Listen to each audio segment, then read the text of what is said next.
yakhrujuna minad dunya bighairi iman. Hati-hati, akan banyak umat yang keluar dari dunia tanpa iman. Artinya apa?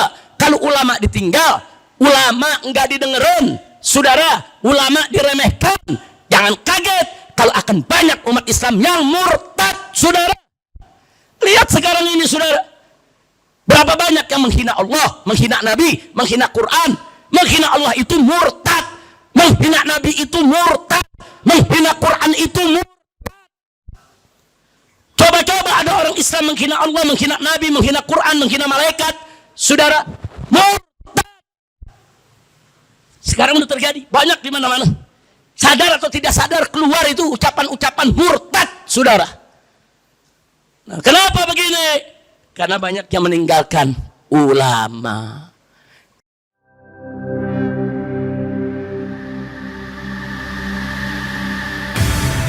Islamic Brotherhood Television. Assalamualaikum warahmatullahi wabarakatuh.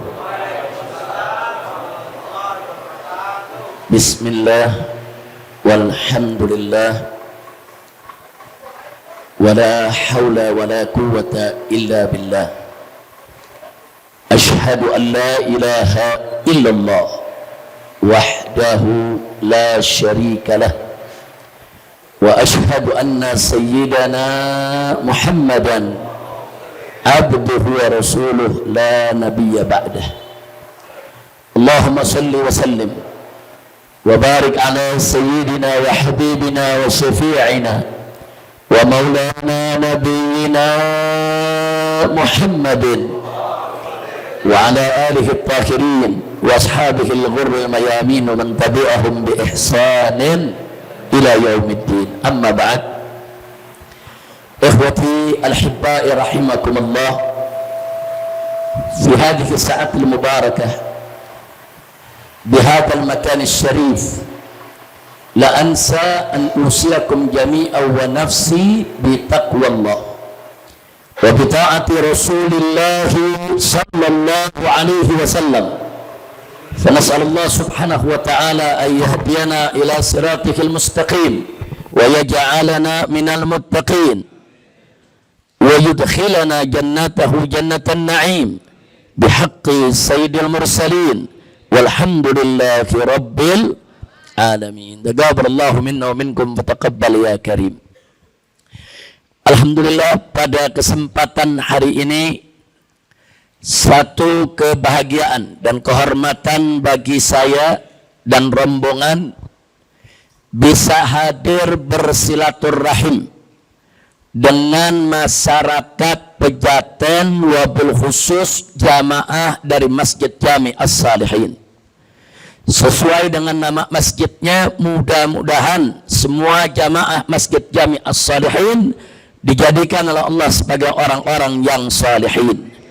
Amin ya rabbal alamin. Hari ini dalam silaturahim Jumat ini saya tidak sendiri. Saya datang didampingi oleh sahabat seperjuangan saya, kerabat saya, yaitu Habib Muhsin bin Zaid Al-Attas, di mana beliau dulu adalah Imam FPI DKI Jakarta.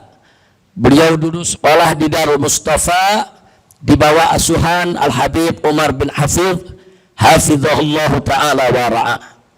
Dan saya juga didampingi saya punya menantu Al-Habib Alwi bin Sumaid yang tadi sudah menyampaikan khutbahnya, dan juga Al-Habib Muhammad bin Hadi Al-Habsyi yang tadi sudah memimpin kita sholat Jumat dan sholat gaibnya.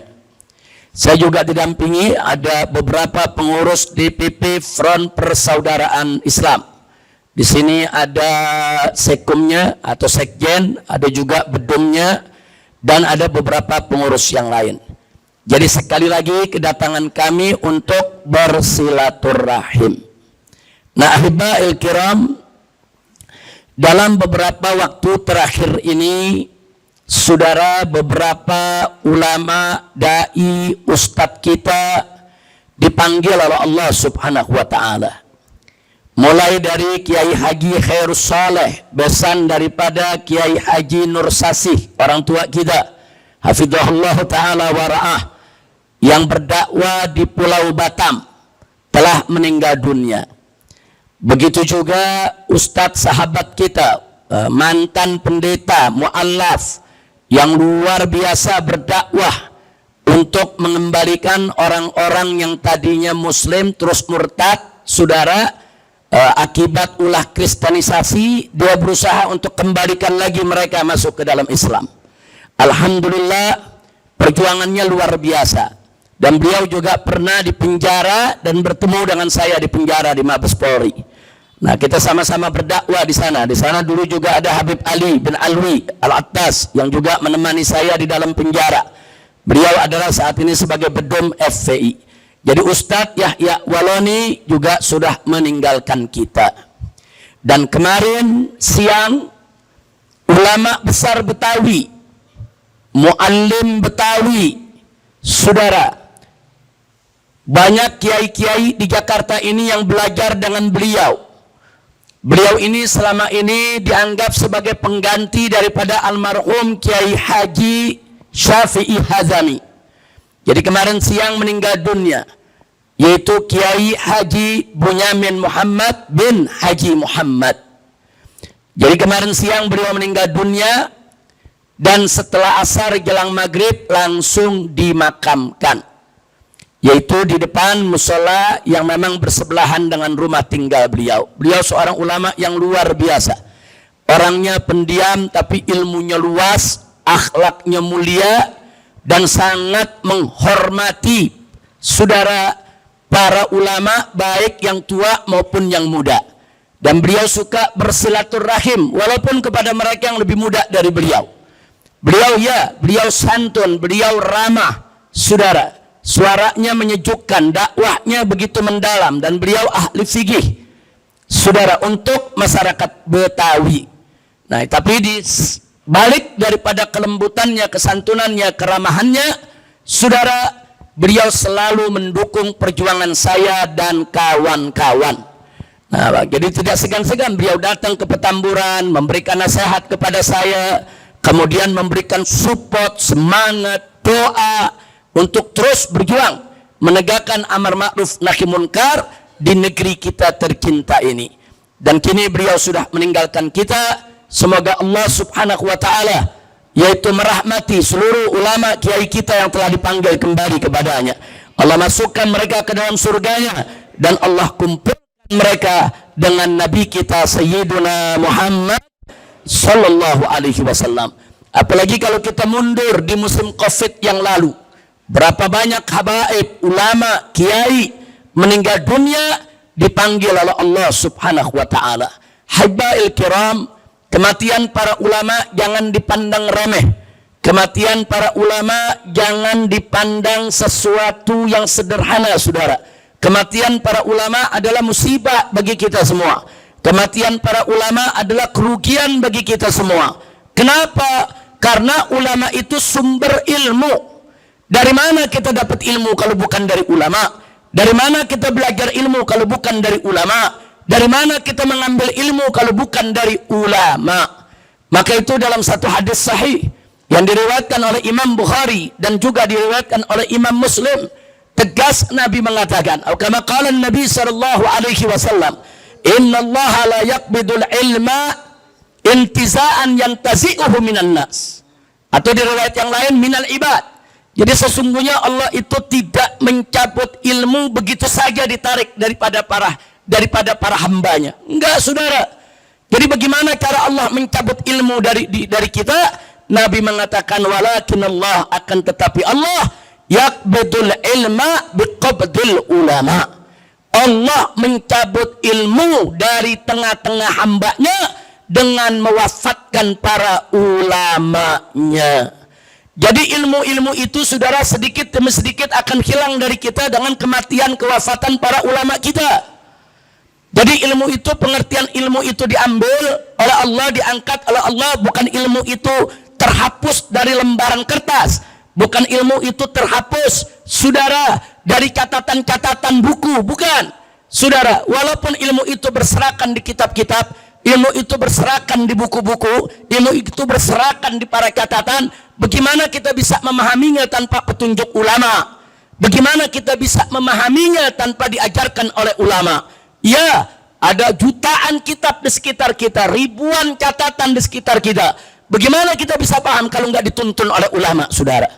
Nah, jadi sekali lagi, begitu ada ulama yang meninggal, berarti satu penuntun kita untuk memahami kitab sudah hilang, kembali kepada Allah Subhanahu wa Ta'ala. Pantas Nabi mengatakan bahwa sesungguhnya Allah tidak mencabut ilmu dari tengah hambanya dengan begitu saja dicabut, tapi Allah mencabut ilmu itu dengan mewafatkan para ulamanya. Ada lanjutan hadis, apa kata Nabi? Idza lam yabqa aliman hatta lam yabqa aliman, sampai satu persatu ulama-ulama itu dicabut sehingga tidak tersisa lagi seorang ulama pun ada di tengah-tengah manusia. Kalau itu terjadi, apa yang terjadi? Ittakhadhan nas ru'usan juhala. Orang-orang akan mengambil pemimpin-pemimpin, saudara, pembimbing-pembimbingnya dari kaum apa? Dari kaum orang-orang yang bodoh, yang nggak punya pengetahuan agama sama sekali.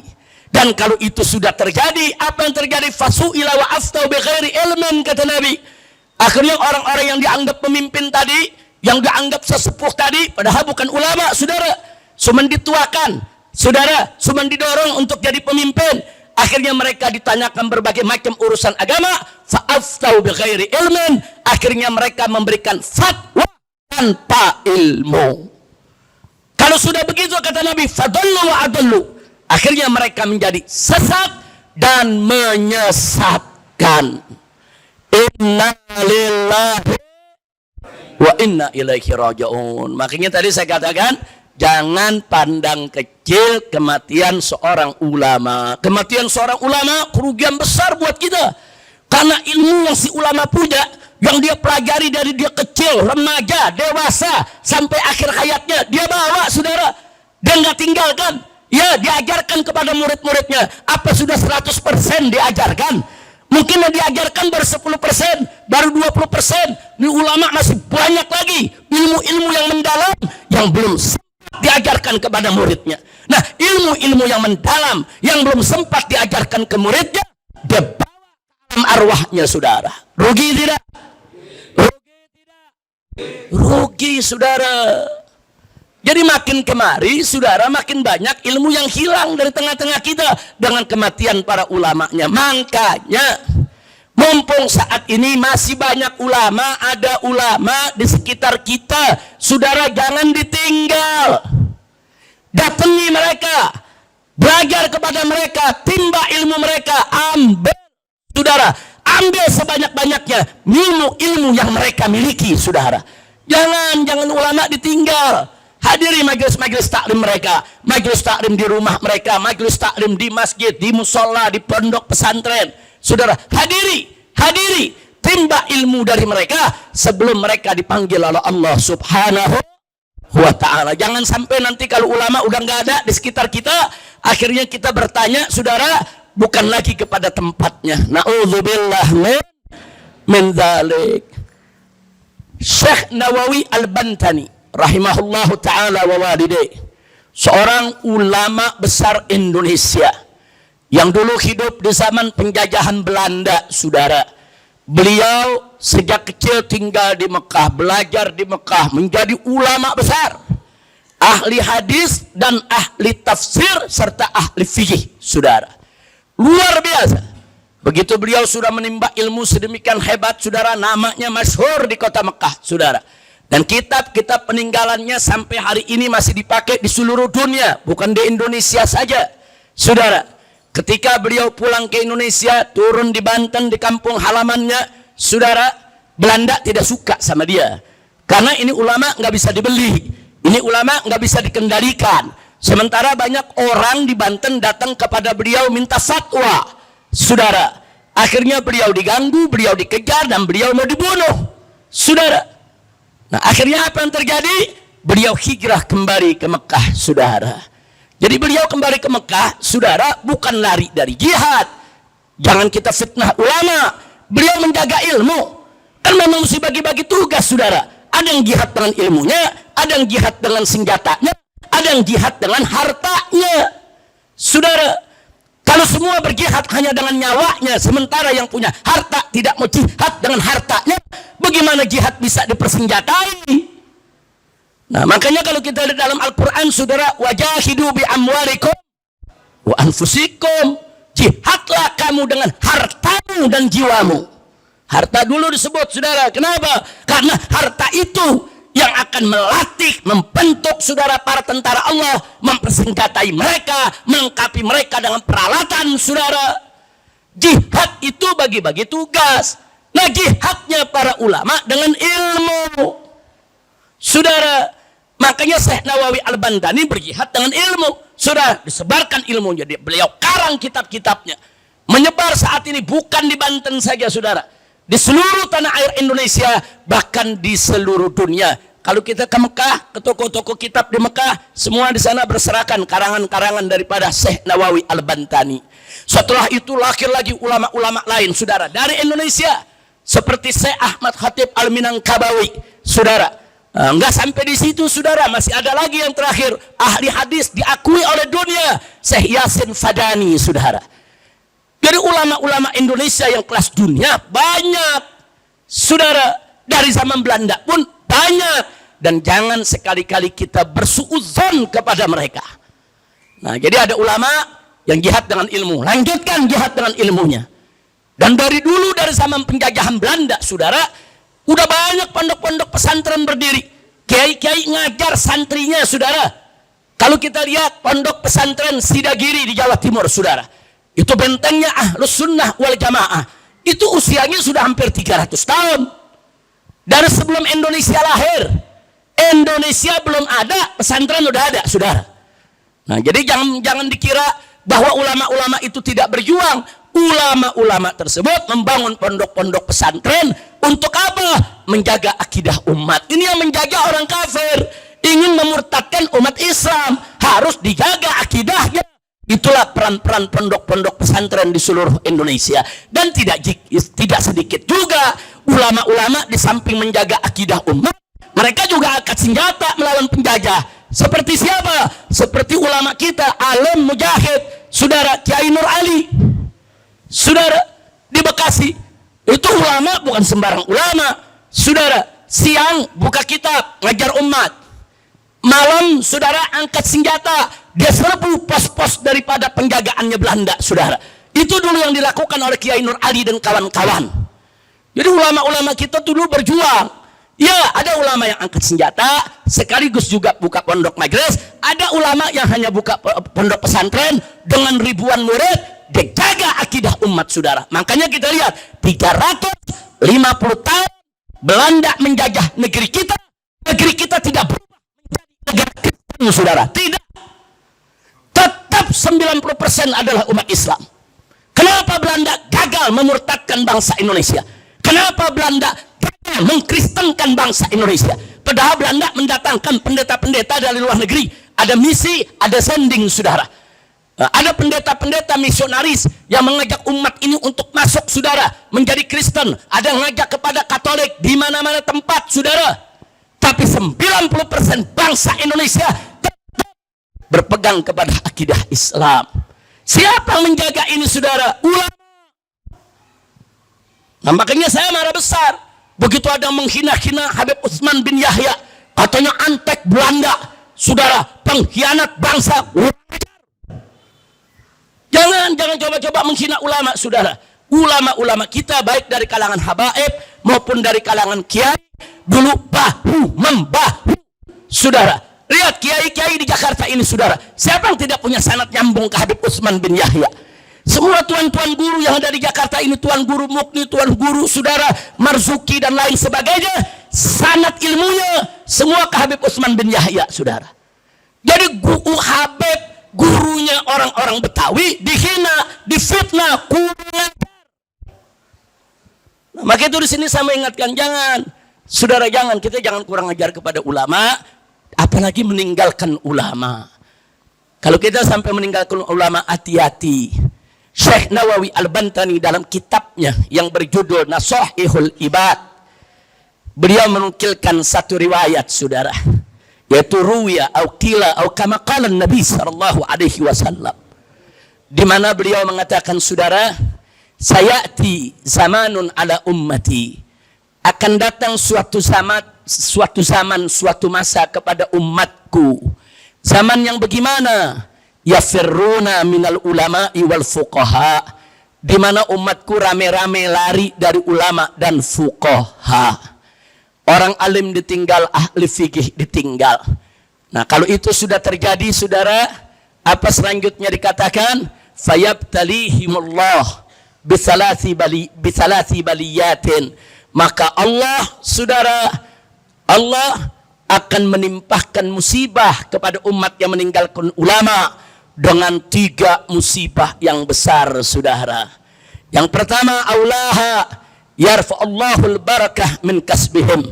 Allah cabut keberkahan daripada mata pencaharian mereka, saudara. Hati-hati, kalau umat sudah meninggalkan ulama, umat sudah meninggalkan fuqaha, maka segala usaha kerja mereka dalam urusan dunia ini, saudara, berkahnya dicabut oleh Allah subhanahu wa ta'ala.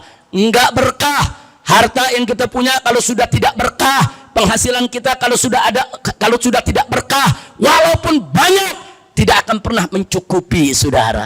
Yang kita cari adalah keberkahan. Di mana itu ada keberkahan, saudara? Salah satunya adalah dengan tidak meninggalkan ulama. Yang kedua, saudara, dalam riwayat tersebut dikatakan, wasaniya yusalitullahu alaihim sultanan zaliman.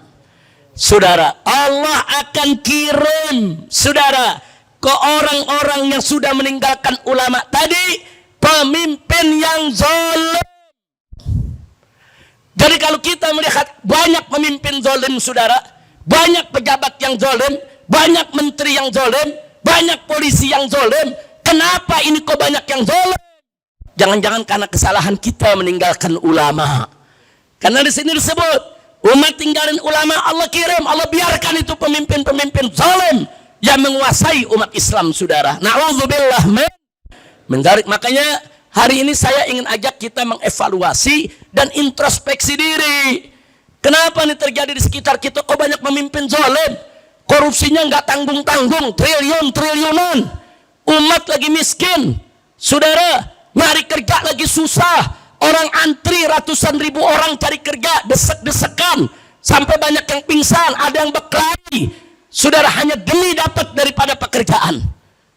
Tapi ternyata aduh, segelintir daripada pejabat-pejabat kita seenak-enaknya, mereka korupsi, merampok uang negara, merampas kekayaan negara. Nah, jadi kalau kita mau marah, saudara, jangan maki-maki ulama, maki-maki para koruptor, lawan itu para korupsi. Jangan menghina ulama, hina para koruptor, saudara. Nah, jadi kita diadu di antara kita, Habib Mahabib diadu, Kiai Mekiai diadu, Habib Mekiai diadu. Kita sibuk ribut sama kita. Dia enak-enakan pada korupsi. Dia enak-enakan pada ngambil tambang, saudara, milik negara, milik rakyat, saudara. Ini korupsinya bukan 1.000-2.000 perak, Pak. Bukan 1.000-2 juta, bukan 1.000.000-2 miliar, triliunan. Inna lillahi wa inna ilaihi raji'un. Nah, karena itu, saudara, yuk kita evaluasi. Jangan-jangan karena kesalahan kita selama ini kita meninggalkan ulama. Dan yang ketiga, saudara, wasalisa, dan musibah yang ketiga adalah yakhrujuna minad dunya bighairi iman. Hati-hati, akan banyak umat yang keluar dari dunia tanpa iman. Artinya apa? Kalau ulama ditinggal, ulama enggak didengerin, saudara, ulama diremehkan, jangan kaget kalau akan banyak umat Islam yang murtad, saudara. Lihat sekarang ini, saudara, berapa banyak yang menghina Allah, menghina Nabi, menghina Quran. Menghina Allah itu murtad, menghina Nabi itu murtad, menghina Quran itu murtad. Coba-coba ada orang Islam menghina Allah, menghina Nabi, menghina Quran, menghina malaikat, saudara, murtad. Sekarang udah terjadi banyak di mana-mana. Sadar atau tidak sadar keluar itu ucapan-ucapan murtad, saudara. Nah, kenapa begini? Karena banyak yang meninggalkan ulama. Saudara, Jakarta Ini Jakarta ini pos komandonya Belanda.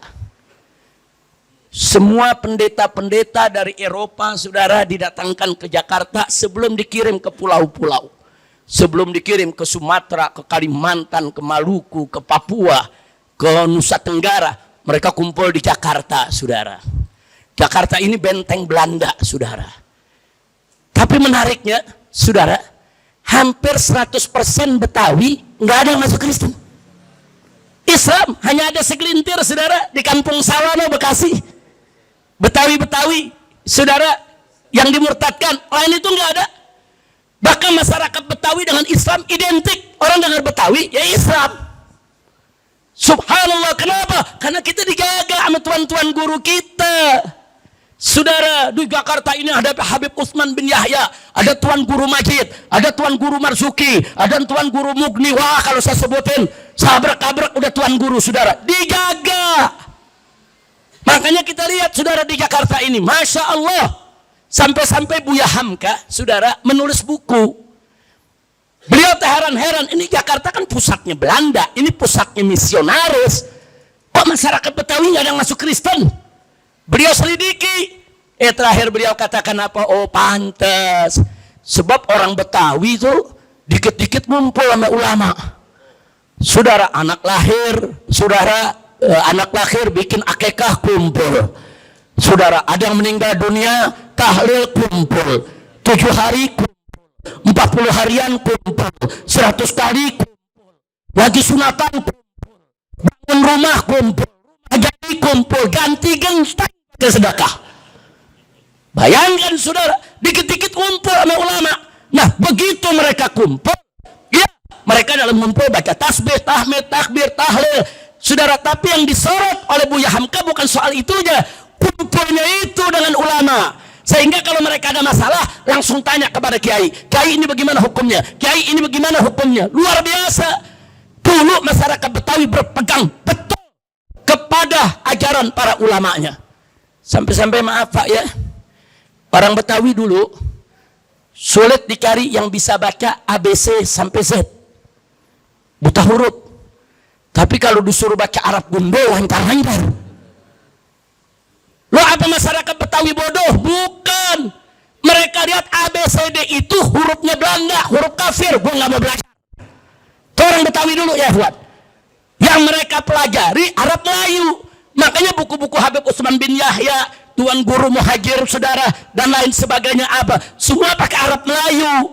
Orang Betawi kalau disuruh baca Arab Melayu, saudara, lancar. Nggak sampai di situ, orang Betawi masuk kerja jadi pejabat suruh pakai dasi, nggak mau. Nah, kita budaya Betawi dulu, nggak mau Betawi, saudara. Ya kalau Betawi sekarang sudah banyak yang pakai dasi. Ini kita Betawi dulu. Kenapa mereka begitu? Jangan bilang kolotnya, karena mereka dididik untuk menjaga agama. Nggak, gua nggak mau campur sama agama lain. Itu pakai orang kafir, gua nggak mau pakai begitu. Makanya orang Betawi dulu disuruh pakai gas, nggak mau. Dia pakai celana pangsi. Dia mendingan pakai kolor celana pangsi daripada pakaian celana Belanda punya. Kenapa? Dia pegang. Itu ajaran. Nggak sampai di situ. Dulu orang Betawi kalau ada tamu kafir datang ke rumah, dia terima. Dia layanin, disediain teh, tapi dia liatin. Dia duduk di mana nih tamunya. Apa aja yang dipegang. Begitu tamu pulang, dicuci itu kursi. Gelas semua dicuci. Kenapa? Karena orang kafir. Jangan kita bicara soal khilafiyahnya. Oh, kafir ini kan najis maknawi, bukan najis madi, itu soal lain. Cuman saya ingin menunjukkan betapa orang Betawi dulu dekat dengan para ulama dan sangat hati-hati untuk menjaga akidah, syariat dan akhlak mereka, saudara. Nah, hasilnya apa? Hasilnya orang Betawi nggak murtad, saudara. Bagus tidak? Bagus tidak? Sekarang pakai tas ecolak, pakai sepatu keren, pakai dasi, pada murtad. Ye. Kacau tidak? Kacau tidak? Nah, jadi orang Betawi dulu adatnya jangan dibilang kolot, jangan berpegang, karena mereka dekat dengan ulama. Jangan ditinggal. Ini ulama di Betawi ini masih banyak orang-orang tua kita yang masih hidup nih sekarang, yang umurnya udah 80, 90. Ada Kiai Haji Syukur Yakub, saudara. Kemudian masih ada lagi Kiai Haji Maulana Kamal Yusuf, saudara. Oh, masih banyak, masih banyak. Yuk kita ambil ilmunya. Yuk kita ambil ilmunya. Maka saya mau tanya nih semua di sini, khususnya kepada generasi mudanya, siap menuntut ilmu? Siap hormati ulama? Dan ingat, Allah nyatakan dalam Al-Quran tentang peran dan kedudukan ulama. Pertama, Allah nyatakan innama yakhshallaha min ibadihil ulama. Sesungguhnya orang yang betul-betul takut kepada Allah adalah dari golongan hamba-hambanya yang ulama. Saudara, Allah yang nyatakan ulama kalau sudah dia bertakwa dan dia punya ilmu, dia amalkan ilmunya, saudara, dia akan lebih takut kepada Allah Subhanahu wa ta'ala dibandingkan dengan orang yang enggak punya ilmu. Saudara, ulama kalau dia mengamalkan ilmunya, dia akan takut kepada Allah Subhanahu wa ta'ala. Terus ayat yang kedua, Allah nyatakan dalam Al-Qur'anul Karim, faqala ta'ala yarfa'illahu alladhina amanu minkum walladhina utul ilma darajat. Allah meninggikan kedudukan orang-orang beriman di antara kamu dan mereka yang punya ilmu. Beberapa derajat Allah tinggikan mereka. Subhanallah.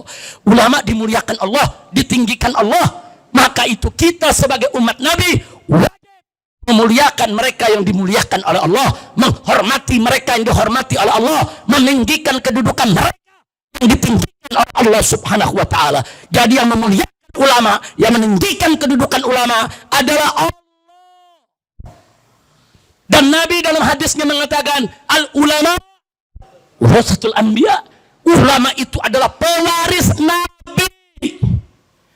Kita tidak bertemu dengan Nabi, tapi kita bertemu dengan para penerusnya, saudara. Nah, jadi jangan main-main dengan ulama, ya kawan. Jangan. Tapi memang kita akui ulama memang ada dua. Al-Imam Al-Ghazali dibahas panjang lebar dalam kitab Ihya Ulumuddin.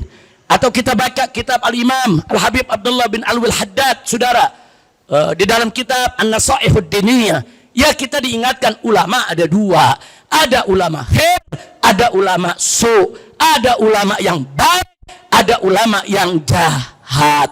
Yang wajib kita hormati, kita tinggikan kedudukannya, kita ikuti, ambil ilmunya adalah ulama khair, ulama yang baik, ulama yang betul-betul takut kepada Allah Subhanahu wa ta'ala, ulama yang ucapan dengan perbuatannya sejalan, ulama yang tidak menjual ayat, ulama yang terus berdakwah hanya untuk mencari ridha Allah, ulama yang sayang kepada umat dan terus membimbingnya ke jalan yang benar.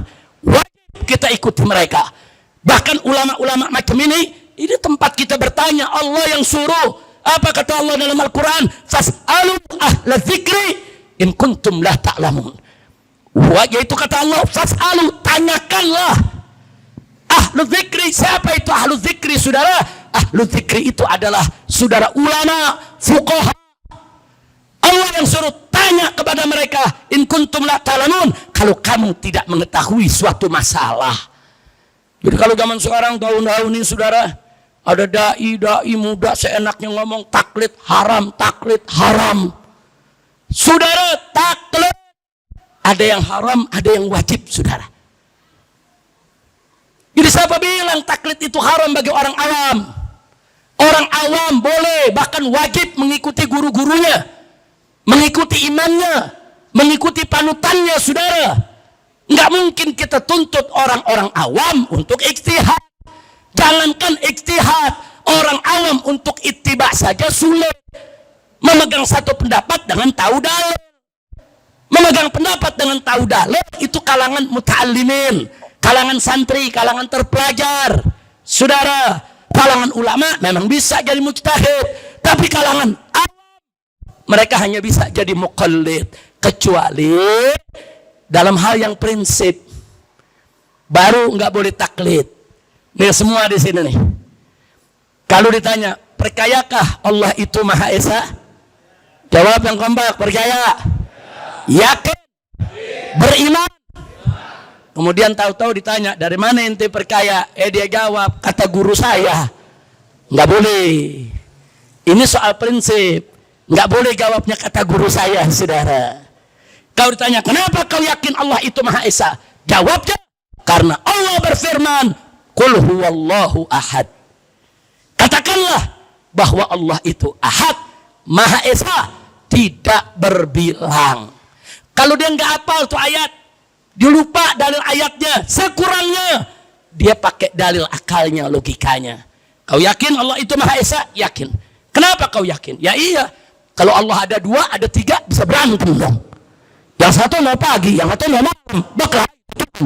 Nah kalau Tuhan berkelahi, hancur alam semesta. Betul? Itu logika ringan. Kalau dia bisa jawab begitu, selesai. Dia bukan muqallid, dia tidak taklid, saudara. Jadi kalau soal Allah sebagai Tuhan yang Maha Esa, nggak boleh kita taklid. Nah, jadi harus tahu dalil. Syukur-syukur tahu dalil dari Quran atau Sunnah. Sekurangnya logikanya berjalan. Yakin Allah itu tidak beranak dan tidak diperanakan? Yakin. Dari mana kau bisa yakin sedemikian rupa? Allah yang berfirman, lam yalid wa lam yulad. Selesai, saudara. Nggak boleh dia taklid. Atau sekurangnya dia pakai logikanya. Ya iya, kalau Tuhan beranak berarti Tuhan punya jenis kelamin dong. Jadi Tuhan laki apa perempuan? Kalau Tuhannya laki punya bini dong. Bini Tuhan yang mana? Kalau Tuhannya perempuan punya laki, nah lakinya yang mana? Kalau Tuhan beranak, bininya siapa? Kira-kira paham nggak? Paham nggak? Nah, maka itu nggak mungkin Tuhan itu beranak diperanakan. Itu nggak sesuai dengan kemuliaan sifat-sifat Allah. Cukup. Dia udah nggak taklid, saudara. Ini gara-gara ngomong begini nih, saudara, dulu saya dilaporin polisi. Saya bilang Tuhan tidak beranak dan tidak diperanakan. Sebab kalau Tuhan beranak, saudara, siapa dia punya bidannya? Ada yang marah, dilaporin polisi. Dasar PA. Nah kan kita lagi ngajarin akidah umat Islam, betul? Kita lagi ngupas suratul Ikhlas di atas mimbar. Direkam dilaporin polisi, saudara. Polisi nerima tuh laporan. Dasar goblok. Yang lapor PA, yang nerima laporan. Ya kan kurang ajar. Saya diperiksa, dipanggil, saudara. Dikatakan Habib Rizik telah menghina agama lain. Oh. Emang gue sebut agama apa? Gue gak sebut agama yang lain. Gue lagi sebut akidah Islam. Kita lagi menjaga akidah umat, saudara. Nah kita sampaikan kepada polisi, kalau begini caranya repot, Pak. Besok saat Idul Kurban, umat Islam rame-rame motong sapi. Nanti orang Hindu yang nyembah sapi lapor polisi. Pak polisi, kami dipotong oleh orang Islam. Kacau tidak? Kacau tidak? Nggak bisa ditangkap dong panitia korban. Jangan. Kita hormati keyakinan mereka. Kita nggak mau menghina akidah mereka. Kita lagi bicara akidah kita. Saudara, sapi itu dalam Islam memang salah satu jenis hewan kurbankan. Bahkan satu sapi boleh buat 1 orang, bahkan boleh sampai 7 orang. Itu ajaran Islam, syariat, bukan lagi hina agama lain. Kira-kira jelas gak? Paham gak? Gara-gara begini saya dilaporin, udah macam-macam. Pasalnya pasal dikari-kari. Pasalnya dikari-kari. Pasal belum ketemu, saya udah ditangkap duluan. Masya Allah, kacau tidak? Kacau tidak?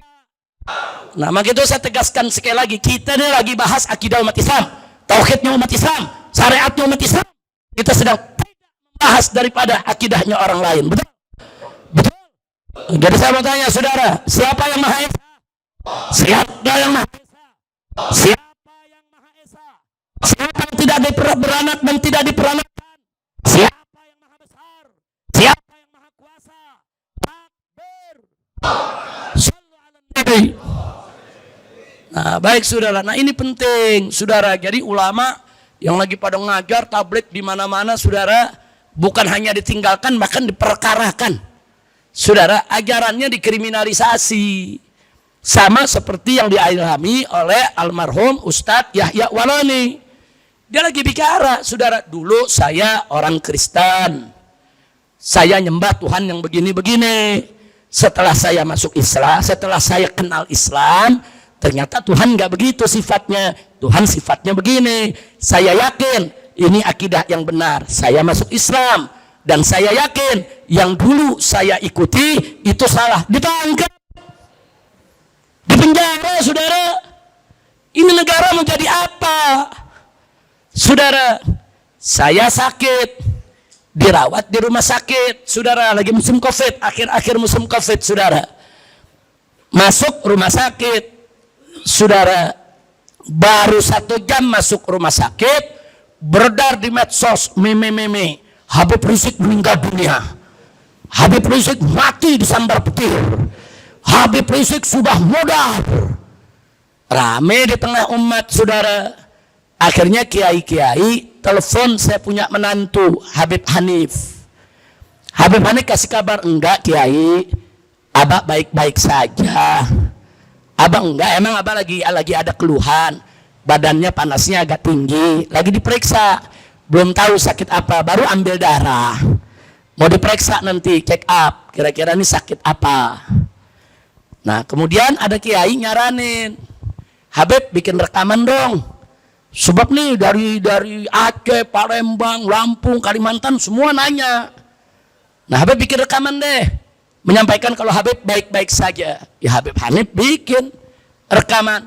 Alhamdulillah kepada semua para ulama, para habaib, para kiai, para jamaah umat Islam, saya sebagai menantu Habib Rizik mengabarkan kalau abah saat ini baik-baik saja. Tangkap, penjara 1 tahun. Apa kata polisi? Habib Hanif bohong. Habib Rizik lagi sakit dibilang baik-baik saja. Kan Habibnya lagi dirawat, berarti lagi sakit. Disebut baik-baik saja, berarti Habibnya bohong. Dan kebohongan ini telah menciptakan keonaran di tingkat nasional. Tangkap, 1 tahun penjara, saudara. Nah terus, saudara, begitu saya diperiksa, kita diganggu terus. Ntar tentara datang, polisi datang, wali kota datang, saudara. Bacak-acak itu rumah sakit, saudara. Nemuin saya nggak berani, saya kan dirawat di kamar. Nemuin saya nggak berani. Yang ditemuin kepala rumah sakitnya, dokternya, perawatnya, satpamnya, semua diganggu. Nah, saya nggak enak ke rumah sakit. Ya Allah, gara-gara kita di sini rumah sakit diganggu, sampai alat-alatnya ditarik, kabel diputusin, saudara. Tapi masuk kamar saya nggak berani. Kok nggak berani? Ya bencong, mana berani, saudara. Nggak berani masuk. Nah kemudian saya nggak enak hati. Nggak enak hati, saya sampaikan kepada yang punya rumah sakit, sudah deh, saya pulang aja.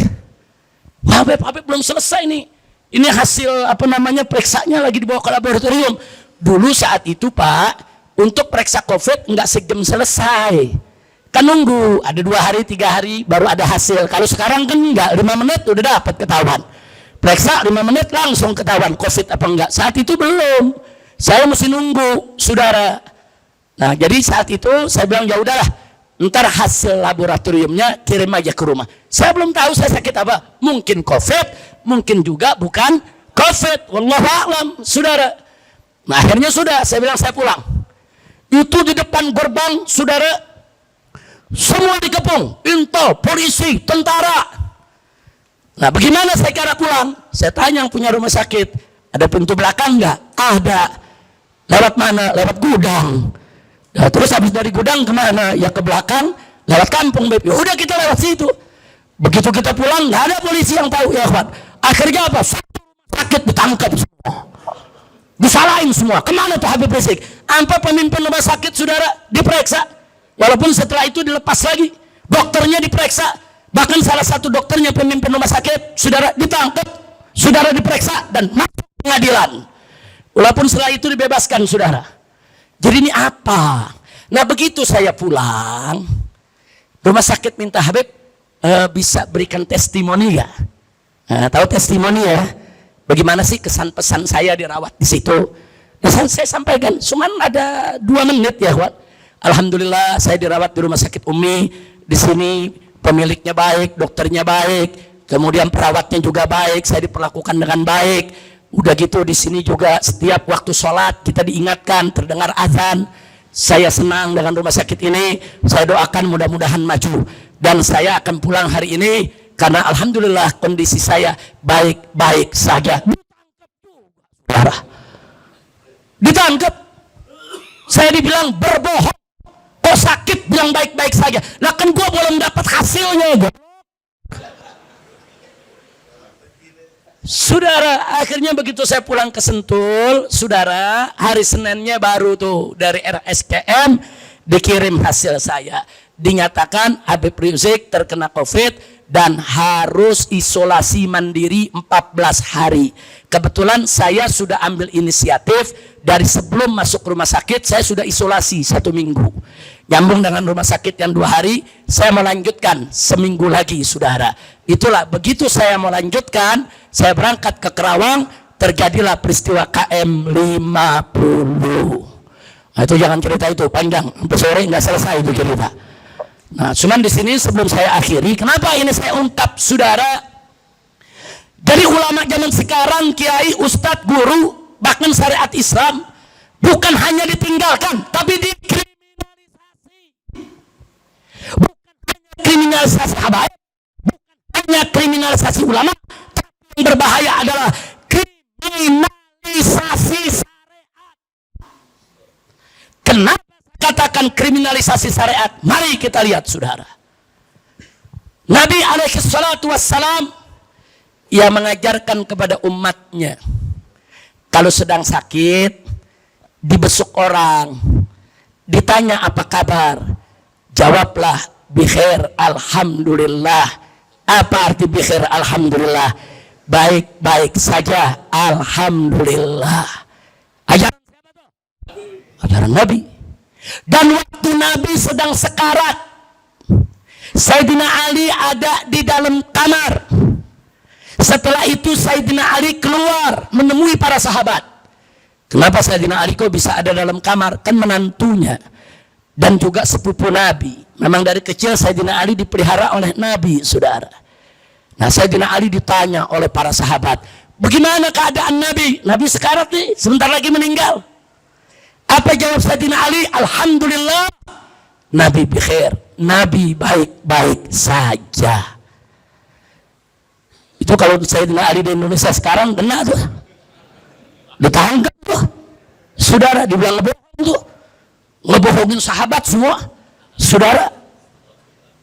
Nah, kemudian nggak sampai di situ, Sayyidatuna Aisyah radhiyallahu anha setelah wafatnya Nabi, suatu ketika beliau sakit, dibesuk oleh Abdullah ibn Abbas. Abdullah ibn Abbas bertanya, ya Ummul Mukminin, bagaimana keadaan kamu? Ini Siti Aisyah sedang sakit, besok meninggal, saudara. Beliau jawab, ana bi khair, saya baik-baik saja selama saya takwa kepada Allah, alhamdulillah. Jadi saya mau katakan, jadi jawab baik-baik saja itu ajaran Islam, bukan? Ajaran Islam. Walaupun kita sakit, saudara, ditanya orang baik-baik saja, padahal ini di antara kita di dalam masjid, saudara, saya yakin yang satu ngomong baik-baik saja, kalau diperiksa gulanya tinggi. Yang satu bilang baik-baik saja, kalau diperiksa ada batu di gigi. Baik-baik saja, kalau diperiksa, saudara, ternyata ada kolesterol. Di mana kita yang semua sehat sempurna, saudara? Enggak ada. Tapi kenapa kita diajarkan dengan kata baik-baik saja? Satu, untuk selalu menunjukkan rasa syukur kepada Allah. Jangan mengeluh, karena ada hadis lain, saudara. Hadis lain, ada malaikat-malaikat ya di seputar orang-orang yang sakit datang menghadap melapor kepada Allah. Allah tanyakan kepada mereka, hei para malaikatku, bagaimana hambaku? Bagaimana hambaku yang sedang diuji sakit tadi?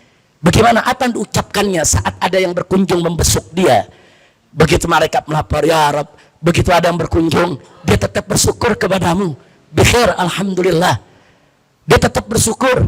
Apa yang Allah nyatakan kepada malaikat, kabarkan kepada dia, dosanya aku ampuni, darahnya, dagingnya akan aku ganti dengan yang baru.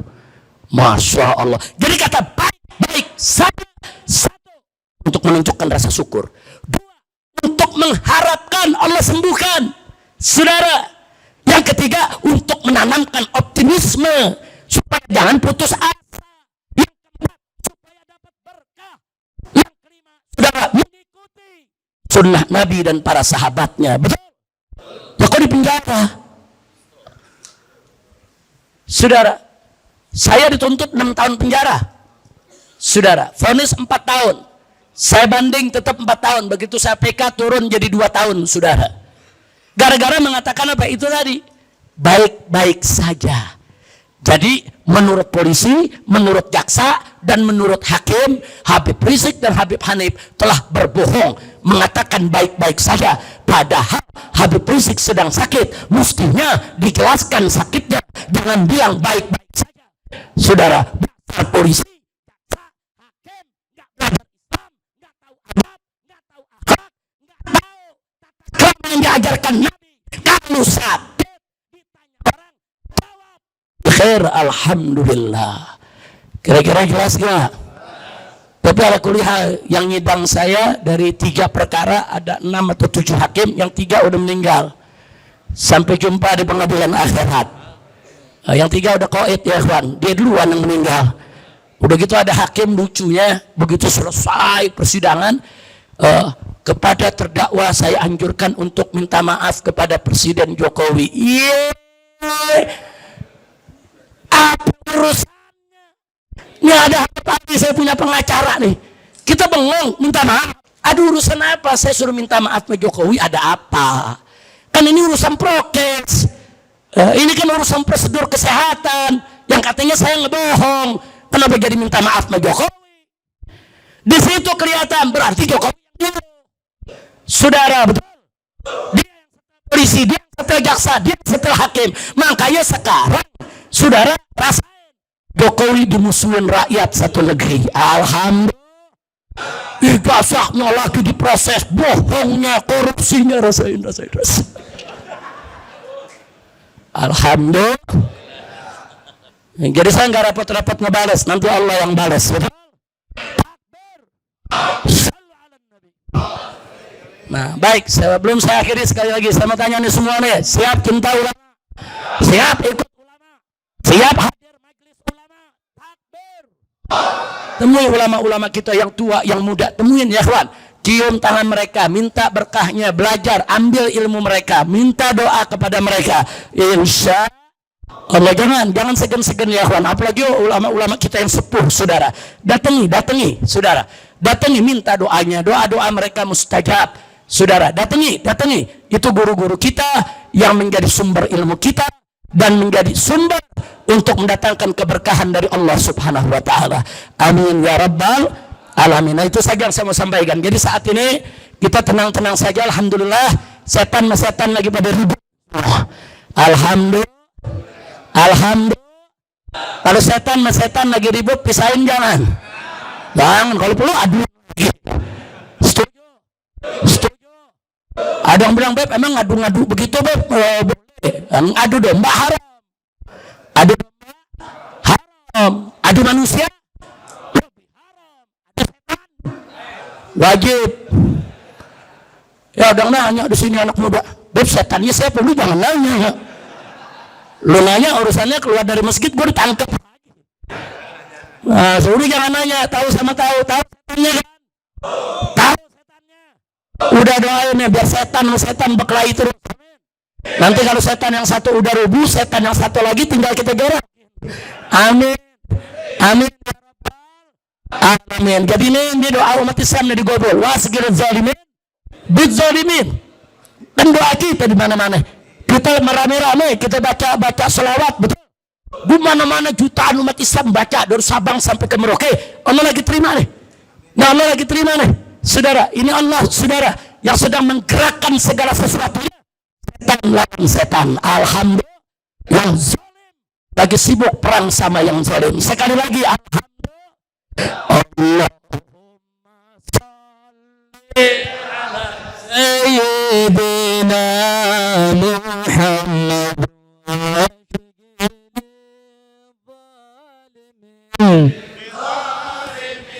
Allahumma salli ala sayyidina Muhammad wa ashghil zalimin bizzalimin wa akhrijna minhum salimin wa ala alihi wa sahbihi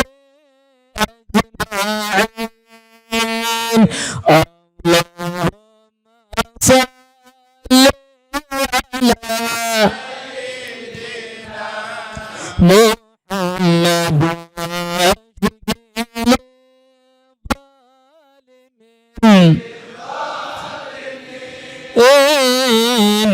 اللهم صل على محمد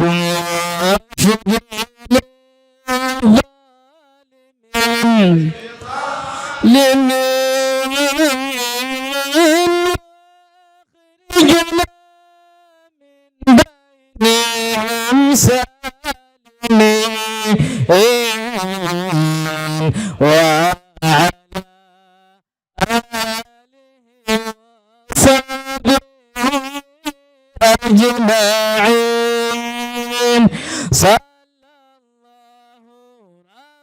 ربنا على نور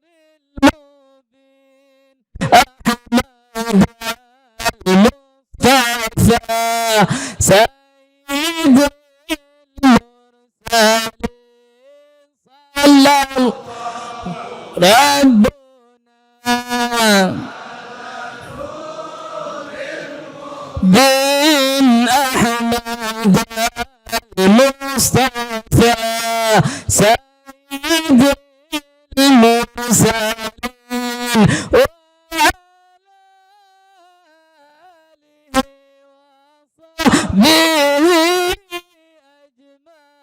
المرسلين وعلى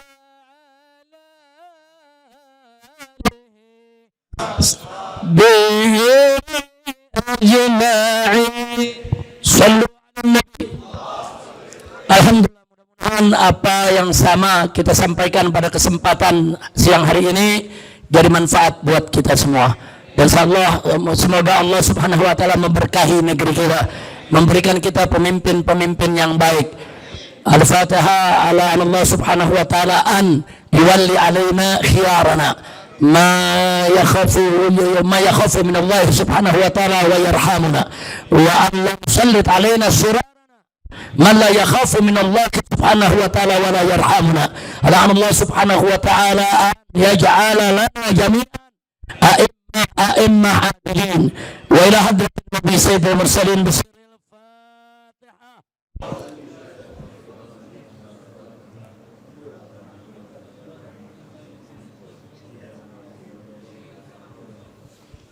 Talqinu Dzikir sama Habib Hasan bin Zaid.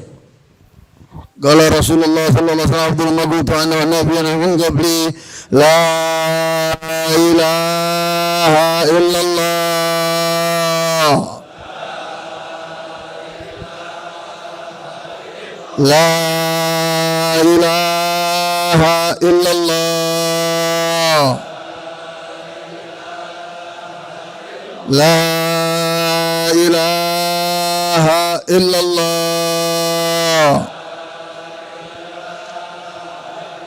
Muhammadur Rasulullah. Ya Allah ya Rabb, hidupkanlah kami dengan kalimat la ilaha illallah, matikan dengan kalimat la ilaha illallah, masukkan ke lubang kubur dengan kalimat la ilaha illallah, bangkit di padang mahsyar dengan kalimat la ilaha illallah, bersama ahli la ilaha illallah, di bawah bendera la ilaha illallah, yang mana bendera tersebut di tangan Muhammad Rasulullah. Rabbi fanfa'na bi barakatihim wahdinal husna bi hurmatihim wa amitna bi tariqatihim wa mu'afati minal fitani wa sallallahu sallam alhamdulillahi rabbil alamin wal assalamu alaikum warahmatullahi wabarakatuh. Sekian, sampai jumpa. Hadanillahu wa iyyakum ila siratal mustaqim. Wassalamualaikum warahmatullahi wabarakatuh.